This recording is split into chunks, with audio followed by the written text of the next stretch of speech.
I'm going to start off here in the way that I've been asked to. Yes, thank you. All right.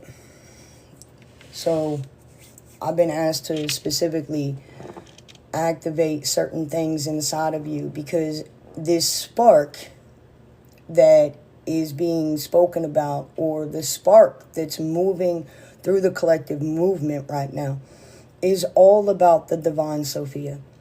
And I want to remember those that were here so long ago with me that back in July 1st of 2023, there was part of a transcription that I received that was transmitted through my vessel. And there's way more that's been coming through that space as well. But they wanted me to read this one specifically because of the divine spark, because of the divine Sophia. So we even talked about Isis and moving from the 0 point into creation point, which was moving in from left, the masculine, to the right, which is the divine feminine, which is the spark of creation, which is becoming physical in this place and space, in this time and place, all right, from the beginning of eternity. And so we were talking about the spark or the seed of creation, right? And we've talked about that here before, where part of that message channeled through me was the seed of creation, or did you forget? In the beginning, it was us and we were it. Time, space is what took place. So from many different frequencies that allowed it to be brought on by the creed that became the seed of the divine mother of the word to be. Now that's how that was spoken. That was a piece of the transmission given to me at a different time and different place. But I can't help what comes through me when it comes through me at those times. So here we go. Time stood still the day you were born. You came out perfect. You were never meant to be torn. You were made to believe what your human eyes could perceive. Don't you see the light I gave you is inside of me? Make no mistake, oh my, how you've grown. It shows in your smile a newfound home. The tides have turned, oh what a mess. Oh, what did you think? I was not in distress? Did you think my children would forget? My children come from wide and far. A uniting of their tongues will soon roar, which is a part of the Hopi prophecy and more. The trumpets will sound and be silenced no more, in perfect peace and harmony once more. No longer can you claim my land, you see. It was never yours to begin with. It's what you made it out to be. Oh, how you have disrespected the one you call God, who's truest in nature. I sent my son in physical form to represent me, the eternal flame, the divine creator. He had natural abilities to be the protector and fulfill the divine prophecy of sacred geometry. He did exactly what I asked of thee, but you personified him, persecuted him, turned him into a sacrifice because you were scared of thee. But this time I made the order taller, that he comes back as she, all in divine order. You'll see. There it is, the divine Sophia once again. A peaceful presence will return. Justice for all was my bond and my word. The Creator has watched all that you've done. What did you think you would get away with your fun? Torture, slavery, and greed from day one. Don't you worry, your judgment day will come. You've taken way more than what you need. This will no longer be a place of greed, no matter what race, lineage, or creed. My children have come to unite, you see. Under my grace, you took from every age and race and gender, people suffering while you danced in a splendor. Not thinking that my children of the light would catch on to your demise, divide and conquer was your prize. There is one you could not trick, the Creator, the all, the infinity. Can't you see the tables have turned? You better run quickly. You made my children forget the prophecy. Through your words you used as frequency, your lies and unspoken truths that you hid from thee. But you forgot the Creator can see every nook, every cranny, and every thought to be, for it wrote the divine prophecy of eternity. My children have come to unite, you see. From near and far, I put out a grand call for a great awakening. Come the one and come the all. There's the divine spark again of Sophia. Here we go. My heart beat that grounds their feet. You are no separate than nature or from nature. My lands, Pachamama has been coming up over and over again. My lands, my rivers, my plants and trees What a sweet treat, but they have forgotten what connects them all to me and you. A dream, some think that won't come true. Far-fetched, they think, but that's the key. Divine intervention, no one can see, but the truest of eyes and hearts that beat. Now, we return the call. We knew the answer. Listen very carefully, because I'm going to break this down to you layer by layer later on as we speak. We returned the call. We knew the answer. The 144 was the answer. From every lineage, from every race, from every dimension and creed, for they remember the code to be. It's not just one group or one set of thee. This also goes into the divine coding of thee within frequency and the Christ consciousness. As they have walked this path since the beginning of humanity, I hid them this time near and far. For every 1 million, there's only 3. I was way smarter than you could believe. We also gathered those that carry the feather and the rose to be. They come from faraway places of many backgrounds, colors, and races. Not from these familiar places. We're talking about the Universal Galactic Federation, who is a part of the universal existence and keeping peace and so on and so forth, okay? We're going to break this down later, so hold on, because there's a lot of misconceptions going on. So we gathered those that carried the feather and the rose to be. They come from faraway places of many backgrounds, colors, and races, not from these familiar places. They are here to spark the masses and create a higher expansion. Then that was what you call rapid ascension. The spark once again, okay? So here we go. This is how I've been asked today to break this down, to help you guys out, come from the understanding of no separation. There is no separation, okay? So here we go. We're gonna come in and we're gonna go out, and then we're gonna go where we need to go. All right. So quote unquote, the end is not the end. It's a revelation. The end being spoke of by many is not the destruction of the world, but the end of an age, a world as we know it. In sacred time, this was the closing of the world of eon, right? A great spiritual approach.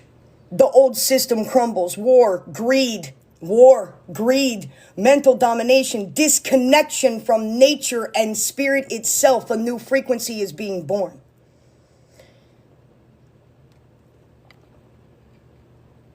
So then, therefore, you understand then that it's crumbling. This is the moment when revelation, the Hopi prophecy, as we spoke of, many backgrounds, colors, and races, not from these familiar places, right? The Hopi prophecy, the Egyptian calendar, the Mayan long count, and many other sacred texts have pointed out it is not doom, but it is a birthing process. The end is encoded in the beginning. It's simultaneously happening. Listen very carefully. This denotes many different things of unity. So this is why I say sometimes when I see your blueprint, I can see ancient Sumerian or ancient Mayan texts in your DNA. Now, sometimes those are blueprinted, which means you hold the fractals of the codes of that lifetime. It's not specifically a life that you have lived. This is why there's so many fractals of the divine encoding of Yeshua and Mary and so on and so forth, is because you hold those sacred codes, those blueprints in your DNA. And they show to me by being a thumbprint, which means it was imprinted in a fractal system within your DNA for you to carry out your spark here today, is what they're giving me. So here, listen, you're all from many different backgrounds, and this is why it's very interdependent, the sacred journey is for each and every one of you, because you come from different places and spaces and hold different fractal codes. I'm going to break it down. They are not separate pantheons or fractions, okay? These are emanations of one source, revealed in different cultures in different ways. The 12 tribes of Israel represent not only ancient bloodlines, but archetype soul groups who carry the divine blueprints for Earth's restoration. The Sumerian gods, Anunnaki, are part of humanity's ancient starseed heritage, some benevolent, some not, who influenced Earth during her younger cycles, okay? Some were mistaken for gods, but were simply advanced civilizations from other realms, okay? The angels and Elohim are emissionaries of divine order and light, often acting as cosmic messengers or protectors. The Galactic Federation is the starry council of higher dimensional civilizations who uphold peace across galaxies. And yes, many of them are us incarnated emissaries or hybrids from these different councils, okay? They are not separate forces at all. They are all refractions of the same light seen through different lenses or veils, okay? Now, the return of the Christ is a plan. The return of the Christ consciousness, it's a plan. All right, it is not a person. When people speak of the return of the Christ, it's often thinking that they're awaiting somebody, but in truth, the Christ is the frequency. It's a divine code of love, justice, divine sonship and daughtership, and eternal union with Source. Okay? Yes, there was a man, as we spoke of, Yeshua, who embodied this frequency fully and seeded it into the collective at that time. Seeded it into the collective grid at that time. Yes, it already lives in you. And in the awakened ones too. The second coming is not about a man, it's about a collective embodiment of the crystalline light.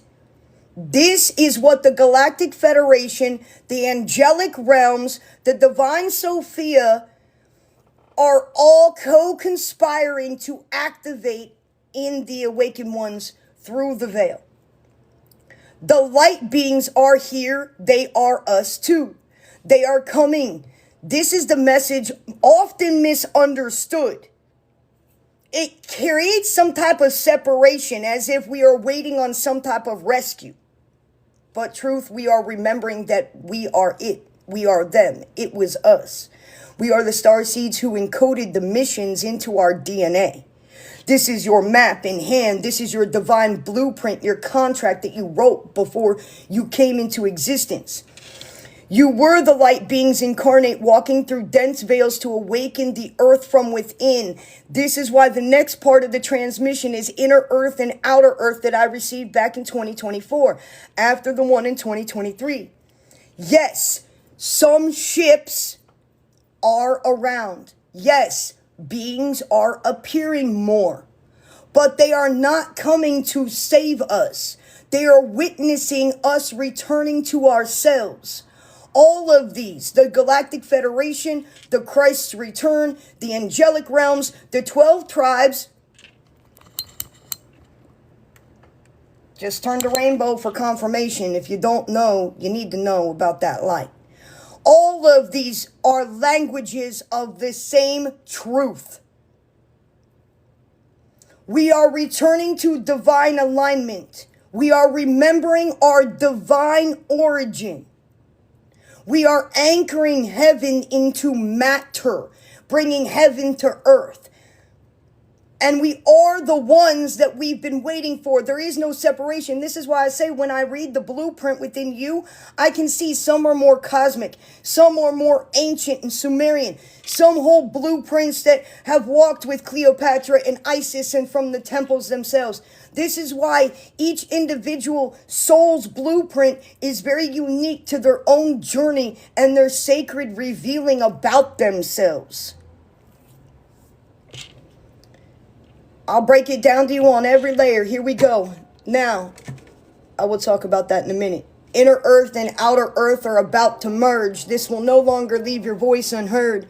You found peace in the silence, left behind so much violence, only to become vulnerable once more that left you on your knees in front of my door.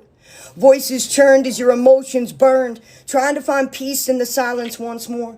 Tender pieces finally put together, not in one frame and not from disdain, but because you finally remembered your name from which you came. The demons in your brain from which you came, you had to learn to refrain until nothing but my voice remained. You had to learn that the spirits of disdain already knew your name as you came to complete your destiny once more. Turning the pages you learned from the sages, how to find peace in the silence, moving away from spiritual violence. Your life you knew was never going to be a bore. The energies of the enemies knew when you were born. This is the meticulous beginning of our sequel. You had to learn that you were not all created equal. Your light and your frequency were that of mine. This I had to teach you in due time. Soon you would learn that everything would work out fine. Trusting the process puts you humans in such distress.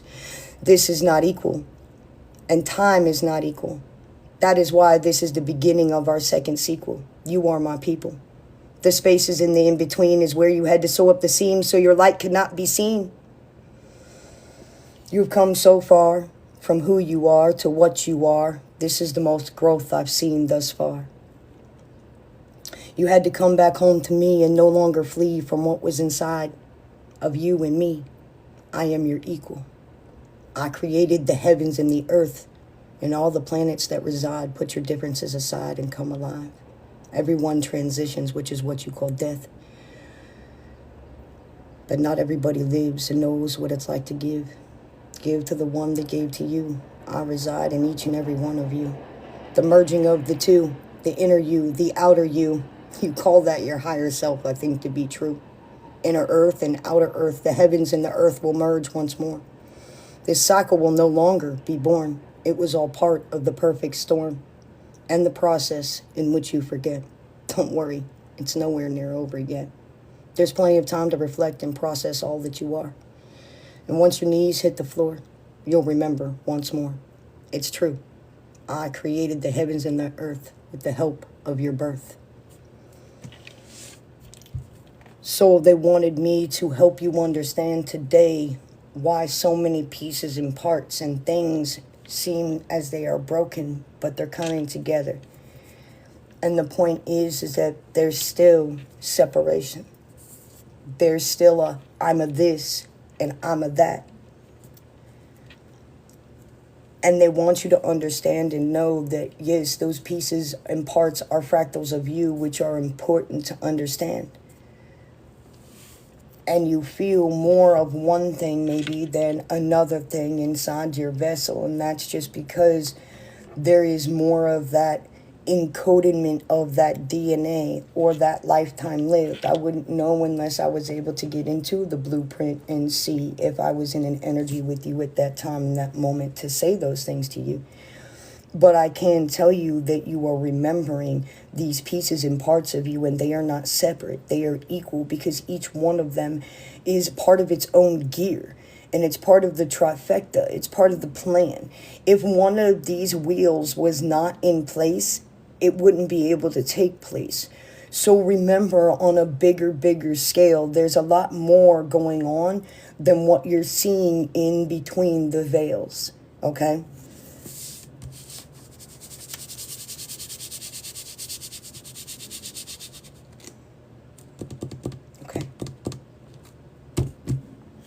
Oh, you're welcome. Thank you.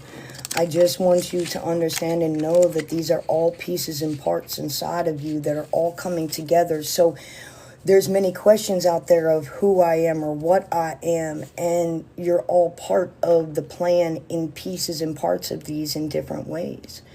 Some of you are more connected to Andromeda or Sirian or whatever that may be. Right? And some of you feel like you've walked this path since eternity and have been physical and reincarnated over and over and over again and had to reconnect, you know, to your higher self in a different way. It's all part of the plan for your soul's evolution of your demands and what you came here to do. And so there's not one separate piece or part from the other. It's all part of the Hopi prophecy, right? The rainbow tribes, the rainbow children coming back. Well, the rainbow is just a part of each piece and a part of each demographic that we speak of here, right? There's not one greater than the other. The point is, if one didn't exist, neither could the other. Kind of like the Neberu that were held so sacredly in Egyptian context, right? The Nubaru were the spirit gods or animals that were different orientations of Elohim, the divine itself, that would work with them or help them do different things when it came to different projections of things, right? So maybe one was denoted in nature, maybe one was denoted in water, maybe one was denoted in this, but without one, you didn't have the other, and they all combined and did different things to unify at the same time. And so this is what's happening on a very deep, profound spiritual level. But through the veils, they want to keep you guys still disembodied in a space, in a place that you still are separate from one or the other, or one is higher than another, or one carries more prestige than another. And so that is why they're trying to get you to understand it's about the return of the sonship and the daughtership and the unity of the masculine and the feminine within one. And this is the higher ordinance of coordinates that you are reaching to connect with the divine source of energy itself inside of you. So there's a lot of like that comparison or jealousy energy that's going on right now. And once that student, walks their own path, they'll understand at that time and place that they need to, that there's no jealousy or envy that needs to have or be at hand, because they're walking their own path of spiritual authority and spiritual devotion and obedience. And just because the trifecta happened in someone before it happened in you doesn't mean that you need to denote envy or jealousy or chaos in that space, because it's something that's seeding inside of you to show you how to work harder, or what your soul really is trying to get you to grasp it in depth to do. Like, so when you come up in comparison, or you're jealous or you're envious of something in that nature, that should actually make you want to work harder, in a sense, not to beat the other, but to understand yourself more and how you are like another, but also separate from and different to your own core. And that's the unseating that is the spark that unifies those things, right? You can't have right without the left, and you can't have the up without the down, and you can't have the diagonal with this way. The lines are linear. So when they start intersecting and crossing your frequencies and lines within your layers, you actually learn yourself and understand yourself way beyond the physical layers. And you stop doing that type of stuff, because you learn then that it's just asking you to work harder. Maybe that's the divine's way of asking you to work harder at your spiritual abilities, or, to free yourself from maybe the expectations that you put on yourself, right? Free yourself from the bondage that you place upon yourself, or the expectation that you have to be of someone or something else in Revelations. And so when you're going through those spaces sometimes where those energies come up inside of you, it's only teaching you something about yourself, and it's only telling you, hey, maybe you should look deeper into that, or maybe you should work harder at that, because maybe that's your soul telling you that you are of liking of that, but you are not exact liking of that. Maybe that's your soul getting you to work harder, and so that's actually a beautiful place to be, in the flow, not resisting the process anymore. Because when you get angry or deterred with yourself, and you put another expectation upon yourself, all you're doing is hurting yourself more, and you can't relieve yourself of that bondage that you placed upon yourself, to have the expectation of you being like this or you being like that. Each one of you come into your own divine walk with Yeshua, and with the Christ consciousness, and with the intergalactic codes, and with the Galactic Federation, and those things that because it's a part of your remembrance. But once you are ready to really handle those energies in a multiple different ways, with all due respect, you have to learn one piece before you learn the other. And this is why your mother is calling out to you to help remove those spiritual energies that try to keep you in a victim-like state of mentality, to get you to succumb to a place. Because the thing that it's going to do is when that energy is there to work against you, number one rule that it's going to do, it's going to make you come against yourself, or make you come against another, or make you come against the divine, right? Where you're blaming spirit, or you're blaming the divine for something not working out in time. Because it always will get you to attack yourself, because it can't take you out. So it has to get you to attack yourself. So how do you do that in accordance with the layers and the scriptures that have been placed before you of how to reach those levels? People come to me all the time and they're like, I've prayed and I prayed and I prayed and I've asked for this and I've asked for this. But have you given thanks yet? Because it even teaches us you have to give gratitude and give thanks before you put in your intentional request. And so a lot of people ask for this or ask for that, but they don't sit with gratitude first when they take it to those spaces and those places and are thankful for the things that they've already received or the blessings they've already received. They just want more. They just want more. They haven't even given thanks for what's even been brought to their door. And so many people are on a very humble quest to understand what energies they are serving within themselves or maybe serving within another to come back home to true divine order of self. And it's a remembrance, I'll give you a funny ass example this morning, and this is just part of, I can't wait to put this on the podcast with my husband this week, but it's just a funny piece that I'll show you how easily those things try to sneak in to your subconscious with this story. He'll let me tell it because he thinks it's funny as shit, and so do I. But this morning, he was in a funky mood, and it was day 3. And in my house, day 3, you're done. You're done.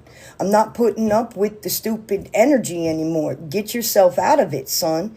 Day 2, you get a pass. Day 1 and day 2. Day 3, what did it say that Jesus did on day 3? He transcended, right? Jesus transcended into heaven on day 3. Well, by day 3, you better transcend that energy. So he was in a funky mood, and I was like, man, sometimes you're a dick. And he goes, well, yeah, so are you sometimes. I think it's even in that space. And I was like, look at you, trying to cut me down and bring me down to your level. Misery loves company, doesn't it, honey? I said, but here's the difference. I laugh at this because I see what's going on from the little 6-year-old inside going, oh, what you said was a dick move. Yep. But in that existence of that space, I'm not going to let you bring me down to your dick energy and try to allow my subconscious to take that in on the back end. I'm going to point that out right away, and I'm going to say, excuse me, misery loves company, but there ain't no misery here. Transcend yourself. It's been 3 days. Go do something with yourself, because this is not who I know. Go do something. You get a 3-day pass with all grace, with all love. I will love you. I will collar you. I might even fight with you a little bit. But then when I realize what's going on, I'm cool. Give me like a couple hours. I realized the first day what was going on. He had to sit in it a little bit longer. He had to stew in some more shit. It's warm and comfy sometimes in that shit when we want to victimize ourselves, but we're also realizing it's attacks outside of ourselves. It's psychic attacks. Because what's really wrong? What's really wrong that you have the bitch and moan and complain about? Oh, what? Really? Nothing. What, you're trying to attach your financial worth to your worth space? What, you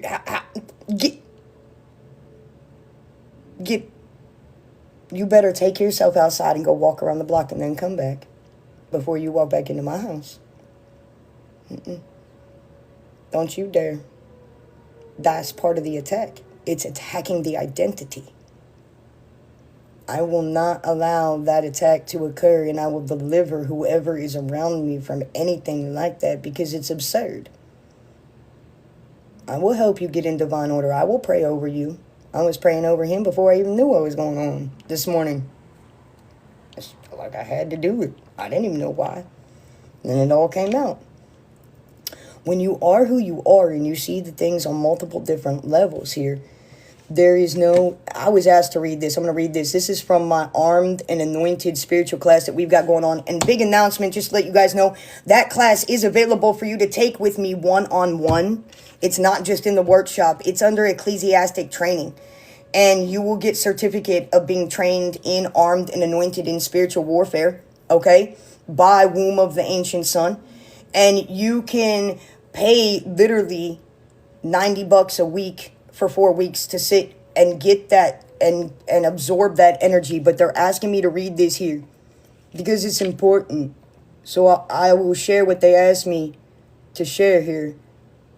And hold on, it's in the mentor workbook. It's not in the student. So give me 1 second here. Yes, I design entire workbooks for my classes that you will receive not only in word but in physical. I think this is the one that the young lady was asking about. Holy, hold on.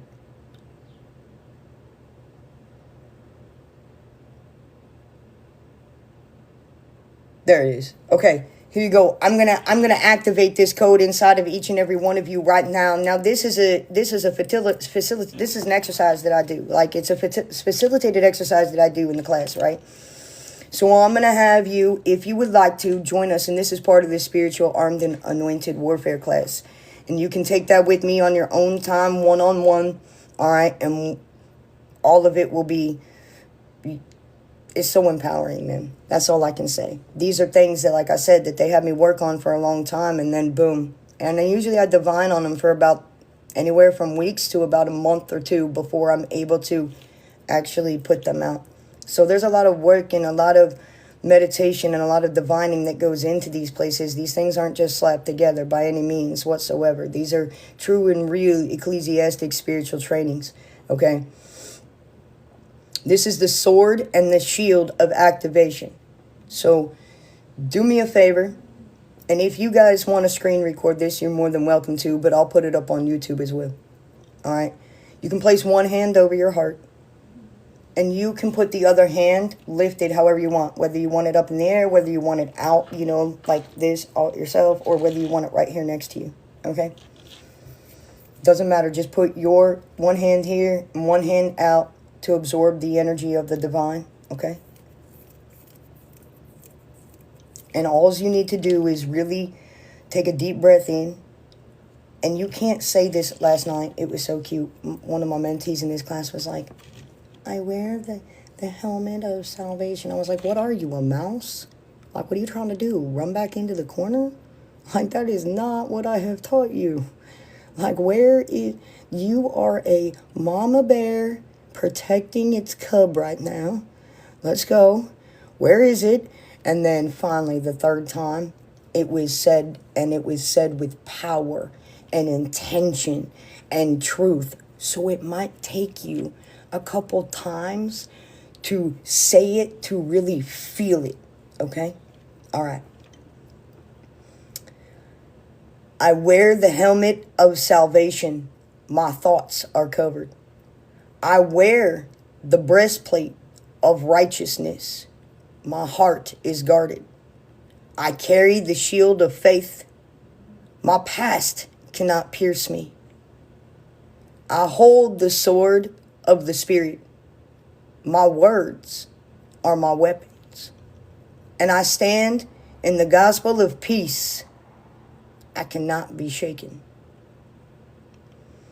This is a shield and a sword of activation that is activating those spaces and places where you are speaking things over your very sacred spiritual places, the head. So I'll break this down as best I can, and then I'll get into this. This is your crown. This is your thoughts. This is telepathy. This is where psychic attack occurs, right? Wearing your breastplate protects your heart from energies that are outside of you, that are trying to penetrate, that are not of yours. The shield that you carry, that shield that you carry is the shield that protects you against fear and anxieties. All right, the sword that you carry is the word, and it's the truth. When you speak, It is truth, and it is so through your words and frequencies, the lies and unspoken truths that you hid from thee. Words babble. Through your words and frequencies, the lies and unspoken truths that you hid from thee. Words babble. Forth. But these are very important things, okay? And the way that they've been portrayed is not the way that these things. So you have to understand that you have to be able to discern. Is it Holy Spirit, a human spirit, demonic spirit? So here's an example. A healing message that you see on TikTok stirs confusion or doesn't feel good to you. It may not be holy. It may be a seducing spirit mimicking the light. This is all part of the spiritual warfare class that you guys can take with me. So spiritual discernment is very different, because discernment is spiritual sight, but it's not just knowing. You see how all these people are like, oh, I know what's happening. I know what's happening. No. Spiritual sight is not just knowing what is happening, but knowing the spirit behind it. Many believers confuse discernment with suspicion or gut instinct. Let's get this straight. But true discernment is a gift of the Spirit and is rooted in clarity, peace, and divine instruction, not anxiety or assumption. So if you guys are receiving messages, they better be rooted in clarity. So they better bring you clarity. They better bring you peace. And they better bring you divine instruction of how to get from point A to point B. Period. If it's not doing those things, it may be because it's based upon a suspicion. It's not, it's a gut instinct. Many believers confuse discernment with suspicion or gut instinct. This is why I say, unless I hear it, see it, and feel it, I will not speak it. Because it comes with sight, it comes with knowing, it comes with feeling. It's not just an assumption. You know exactly what spirit is behind it, where it's coming from. There's 4 layers to discernment. It's a lot. It's beautiful. Okay? So those are some tidbits and some pieces that you can carry with you and take on and work into your daily lives as well. Okay? Thank you for the confirmation. All right. It can be very, so thank you for being open to it, because some people just are very wounded and scarred in that place of that place, you know, not understanding. Because when we don't understand something, we either are angry at it or we fear it. So there are very in tune ways that you can do those things and work with those things. But the way that they were forged against you is not the way that they were forged in fire to be used with you by any means. Okay? If you guys would like to jump into a space or divine message with me today, that space is open. Donations for $11.22. And if you would like a sacred message delivered to you via email, I released 2 of them this morning. Caitlin, I don't know if you're in here, and Deb, I don't know if you're in here, but you should have received an email from me at about 5 o'clock this morning, and it's from Womb of the Ancient Sun at gmail.com. And that has both of your transcriptions in it that I received through meditation for you specifically. Okay? So if you guys would like a divine written message to you, that donation is $33.33.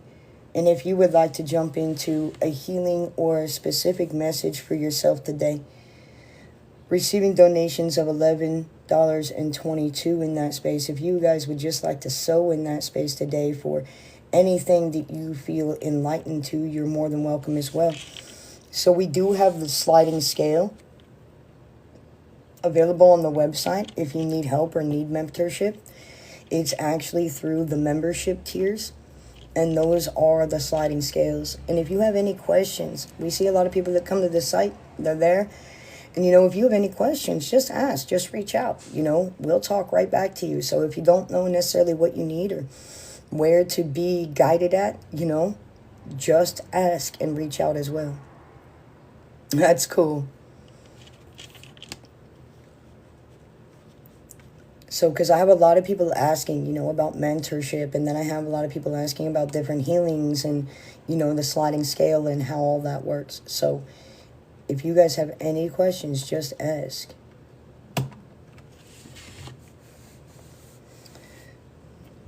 Thanks, Jamie. I hope you're doing well today. I'm glad that energy cleared off of you as well.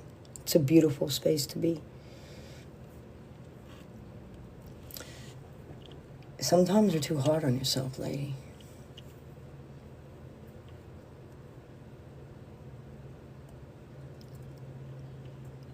Big dog, dark and blue. I know who that sounds like. Right off rip. I'm not going to tell you, but the energy that comes off of that is Anubis, in a sense from Egypt, but I also don't want to, because usually that's how Anubis shows up. It looks like a dog and it's kind of big and dark and blue. Like that. But also when it's coming to you in dream form, it could be anything playing upon your vessel. So if Anubis continues to show itself to you, not just in a dream state, but in many alternate ways and energetic ways, you'll learn the energetic signature of Anubis. You won't have to question it, but those things of those origins are mimicked a lot. And so that's why I'm like, well, I don't want to tell you exactly what this is, because I'm not just in the energy. I'm just teaching you from that space of what I truly know and what I truly understand. Anubis is the divine alchemist, though. He was the first one to make the resins, the tars, the sacred oils, the concoctions to help the transcendence of Osiris and mummify him and restore his essence. So you're talking about someone who, quote unquote, is seen from the dark realms. But Anubis isn't really dark. Anubis is part of a divine spark where they call him the gatekeeper, one of the gatekeepers of the realms, of the lower dimensional realms, because he mummified, right? But his energy and his origin are way, way more signaturely encoded than a dark presence. Working with sacred texts, working with sacred scrolls in those spaces, and really diving in deep of meditating with that energy. That energy will continue to present itself to you in very specific ways so that you know it is that energy at play. It won't just show up one time. Thank you so much, Bumblebee. It won't just show up one time or in one way. It'll show up consistently.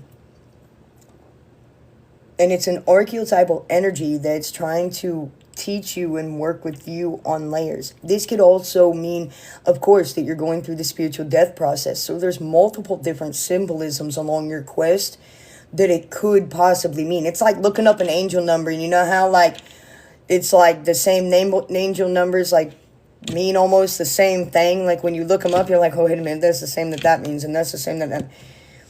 It's kind of like that. But you have to figure out where that really relates to you in your journey. He is a big power. Not the biggest, but he is a big power. He's fun to work with. I love just standing there in origin, He's got a great personality, too. Very witty. but straightforward as well. When he wants to work, he wants to work. When he wants to play, he wants to play. Kind of like a dog. When the dog wants to work, the dog wants to work. If you don't give the dog a job, it'll be bored. You know? So he's working with just certain encodings with you. You're going through a big spiritual death cycle too. It's a huge identity crisis that you suffer from, is what I'm being told. You know, what you are, who you are, the reality that molded you and shaped you versus the feeling of the seeding and the reality inside of you that's birthing are probably about 5 different areas of dimensional existence right now inside of you. So the understandings and the teachings of your conquest specifically is something only you are going to evolve through and know best. You know, when you're working with those energies, Nubis doesn't always just denote death. It's transitional process. You know, it's the Ouroboros, the sacred circle, right? As soon as one thing is dying off, the new is taking over simultaneously, and you don't even necessarily realize. It's like, you know how, like when an animal sheds its skin, the animal doesn't even realize that it's shedding its skin. It's just a natural process that it goes through. But those layers is something that our ego, the reptilian mind, the masculine space, love to hold on to because it's a piece of our identity that we think we've adhered to, but it really has nothing to do with our true origins as well. The scepter denotes power and authority, and the scepter is actually one of the symbolisms that can transcend through all space, all time, because time is actually linear. It's it all happening simultaneously. So working with Egyptian symbolism and understandings of the intention behind what you're doing, it's also really good in using for past life understandings and energies as well. So when you truly understand the symbolism of those energies and what you're working with and the power that they have to yield, things will be revealed to you as well. But with great power comes great responsibility as well.